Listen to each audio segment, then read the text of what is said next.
Hinokus-pokus lang nila yan para makuha nilang asyenda sa atin eh. Noon pa, malakas na ako kutob ko sa kanila. Left. Pinahanap ka ng papa. Eh, mahusay ka magtago eh. Nabalitaan niya na waitress ka raw sa isang roadside cafe. Wala namang masama dun eh. Pero napaiyak nun si papa. At doon siya inatake sa puso. Well, yung una. Saan nakaburo lang, Papa?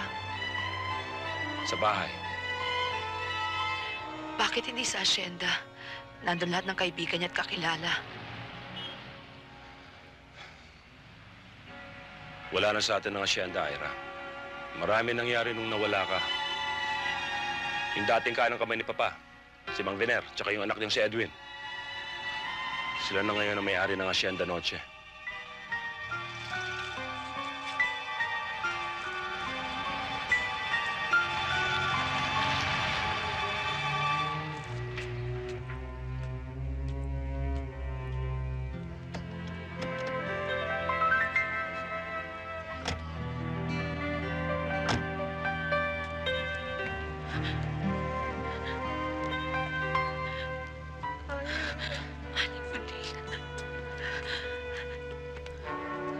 Condolences, Ira.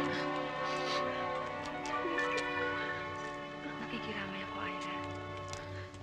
Thank you. Nakauwi ka, Ira. Ira. Nakikiramay ako. Salamat. Salamat po. Salamat.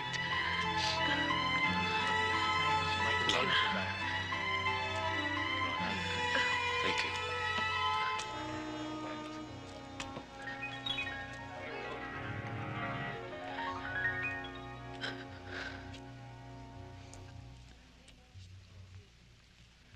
Hindi ako naniniwalang nalubog sa utang si Papa sa mag-amang yan. At lalong hindi ako naniniwalang ginawa silang kasosyo ng Papa. Hinokus-pokus lang nila yan para makuha nilang asyenda sa atin eh. Noon pa, malakas na ako kutob ko sa kanila.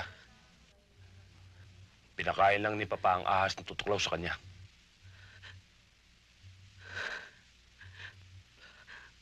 Pa? I'm so sorry. I'm really so sorry, Papa.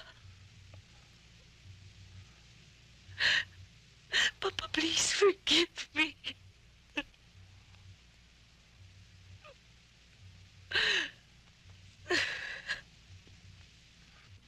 Itay,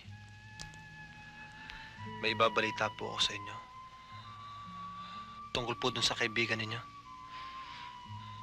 Si Don Artemio.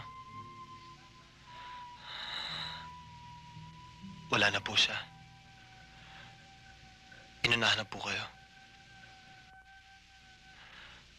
Luluwas po ako ng Maynila para makiramay. Para magbigay galang. Sayang di ko kayo makakasama.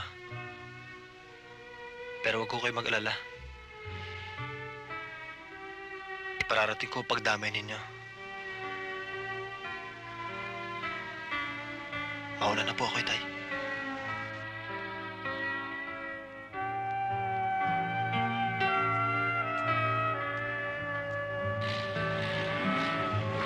Marami na tayong gagawin. Senyorita!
Congratulations!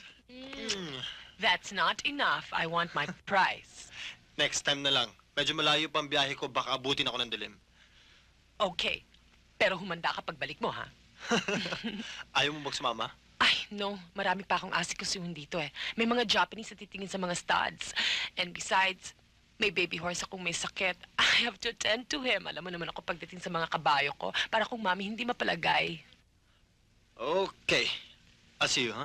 Okay. Bye-bye. Hurry on home. Yep. Take care now. Bye!